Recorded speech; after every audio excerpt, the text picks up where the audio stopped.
નમસ્કાર ખેડૂત મિત્રો હું છું આપનો મિત્ર કૃપાલ પટેલ। ખેડૂત મિત્રો આપણે આગળના વિડીયોમાં જાણ્યું હતું કે મગફળીનું વાવેતર કયા સમયે કરવું જોઈએ અને કઈ જાતની પસંદગી કરવી જોઈએ। એમાં આપણે વાત કરી હતી અર્ધવેલડી, ઉભળી અને વેલડી જાતની।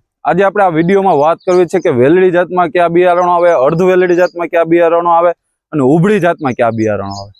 એમાં સૌપ્રથમ વાત કરીએ વેલડી જાતની। તો ખેડૂત મિત્રો વેલડી જાતમાં જે છે એ 10 નંબર, 11 નંબર, 12 નંબર, 13 નંબર અને 17 નંબર જે બિયારણ આવે છે એ વેલડી જાત કહેવામાં આવે છે। ત્યાર પછી આપણે આગળ વાત કરીએ અર્ધવેલડી। ખેડૂત મિત્રો લોકપ્રિય અર્ધવેલડી જાત એટલે કે લોકપ્રિય શા માટે? કેમ કે ઘણા ખેડૂતોની પસંદ છે 20 નંબર અને 22 નંબર જે મગફળી ખેડૂતો વાવે છે એને અર્ધવેલડી જાત કહેવામાં આવે છે।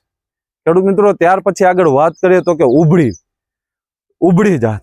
તો ઉભળી જાતમાં કયા કયા બિયારણો? તો કે ખેડૂત મિત્રો 2 નંબર છે, 5 નંબર છે, 7 નંબર છે, 9 નંબર છે, 32 નંબર છે અને 37 નંબર છે એ ઉભળી જાતમાં આવે છે। ખેડૂત મિત્રો ઉભળી જાતમાં સુધારેલી જાતોની વાત કરીએ તો કે 35 નંબર, 38 નંબર અને 39 નંબર। અને મેન જે અત્યારે માર્કેટમાં ધૂમ મચાવે છે, માર્કેટમાં અત્યારે ટ્રેન્ડ આવેલો છે એ ગિરનાર 4। આ ગિરનાર 4 પણ ઉભળી જાત માનવામાં આવે છે। ખેડૂત મિત્રો આજે આપણે વાત કરી કે વેલડી જાતમાં કયા બિયારણો આવે, ઉભળી જાતમાં કયા બિયારણો આવે અને અર્ધવેલડી જાતમાં કયા બિયારણો। ખેડૂત મિત્રો આવી સારી માહિતી અને વધુ માહિતી માટે અમારી ચેનલને સબસ્ક્રાઇબ કરો, લાઇક કરો અને વિડીયોને વધુમાં વધુ ખેડૂતો સુધી શેર કરો। વધુ માહિતી માટે અમારા હેલ્પલાઇન નંબર છે 9231 306 89।